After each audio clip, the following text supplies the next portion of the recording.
Chapitre 105. Le secours de l'Immaculée Conception, suite. Après Vatican II, par l'imbroglio auquel sont confrontés les catholiques de la fin du Cinquième Âge, au sujet de la validité du sacerdoce et des sacrements, on peut mesurer la confusion dans laquelle les catholiques sont plongés. Car il y a beaucoup de catégories de prêtres ou prétendus prêtres.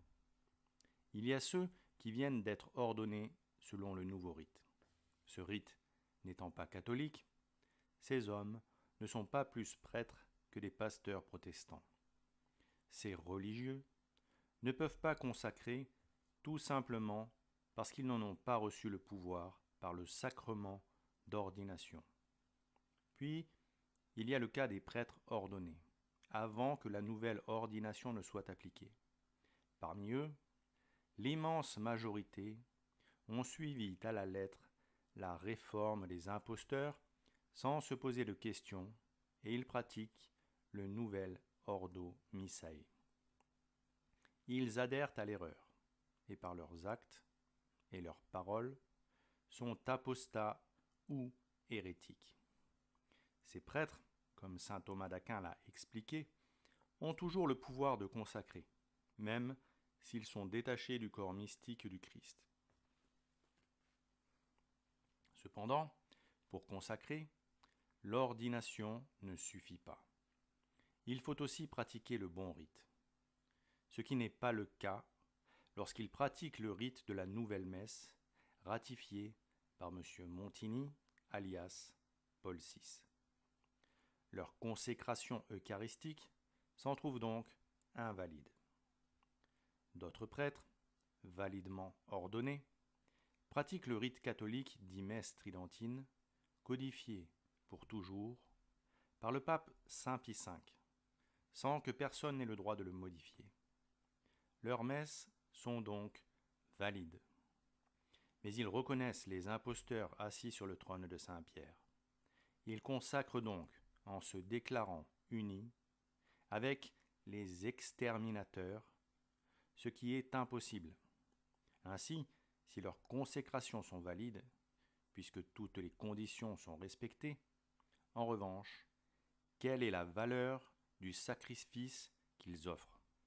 Que vaut en effet un sacrifice offert en union avec les pires ennemis de l'Église, reconnus comme autorité légitime de l'Église par l'officiant au moment le plus solennel du saint sacrifice? Il est écrit « Celui qui est fidèle dans les petites choses sera fidèle aussi dans les grandes, et celui qui est injuste dans les petites choses sera injuste aussi dans les grandes. » Pourtant, certains prêtres conservateurs tiennent à recevoir l'approbation des usurpateurs pour paraître légitimes aux yeux du monde. Mais ce besoin de reconnaissance les oblige à refuser de regarder en face la situation réelle de l'Église et de considérer, avec toute l'attention que l'on doit avoir pour les saintes Écritures, qu'il est écrit que l'on ne peut servir deux maîtres à la fois. Le travail de destruction des maléfiques infiltrés dans l'Église a donc été d'une efficacité diabolique. Le saint sacrifice n'est désormais offert dans toute sa dimension spirituelle que par quelques rares prêtres, validement ordonnés, qui rejettent clairement la Rome apostate et refusent de citer le nom des exterminateurs lors du canon de la Sainte Messe. Ces ministres fidèles ont compris le dogme de l'infaillibilité pontificale dans toute sa dimension. Ce dogme peut servir à la condamnation de tous les imposteurs installés au Vatican depuis la mort du pape Pie XII. En effet, le souverain pontife reçoit l'infaillibilité pontificale quand il est investi de sa mission de vicaire du Christ. Mais cette infaillibilité dépend de plusieurs points. Il doit d'abord, bien sûr, avoir été élu légalement selon le droit canonique, mais surtout se trouver dans certaines dispositions d'esprit en ce qui concerne sa mission. Le but qu'il poursuit, en acceptant le pontificat, doit être de devenir le vicaire du Christ, ce qui implique d'accepter et d'obéir à la volonté de Dieu, et surtout de défendre et de propager le dépôt de la foi envers et contre tous les assauts du démon. Le salut des âmes doit être sa principale préoccupation, non seulement de celle que lui confie le Seigneur, en le plaçant à la tête de l'Église, mais aussi de la multitude de ces pauvres âmes égarées hors de l'arche salutaire, qui pour se sauver ont l'obligation de se soumettre à l'autorité du souverain pontife, qui représente ici-bas le Christ.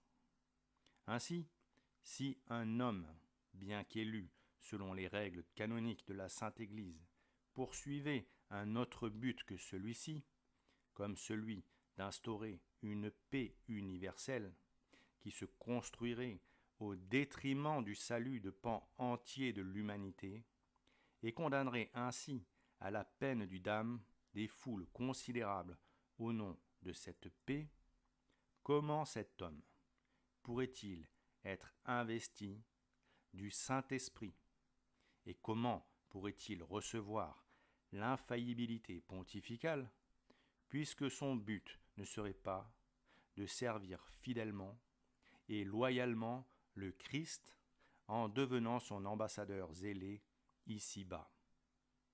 Un tel homme pourrait par la ruse s'asseoir sur le trône de Saint-Pierre, certes, mais les fidèles qui ont à cœur le salut des âmes devraient s'apercevoir de son manque de charité. Car qu'est-ce que la paix si elle conduit en enfer? Un refus de combattre pour notre Seigneur Jésus-Christ, un refus de porter sa croix et de le suivre, c'est-à-dire la pire défaite qui soit. Hélas, pour bien des catholiques, l'infaillibilité pontificale est très mal comprise. Ce gage d'orthodoxie, cette garantie, devient un objet de chute parce que beaucoup préfèrent se ranger derrière l'imposteur en se mettant des œillères et en adoptant une attitude idolâtre. Ils en viennent à placer la créature au-dessus de Dieu, en préférant obéir aux préceptes de cette créature plutôt qu'au décalogue.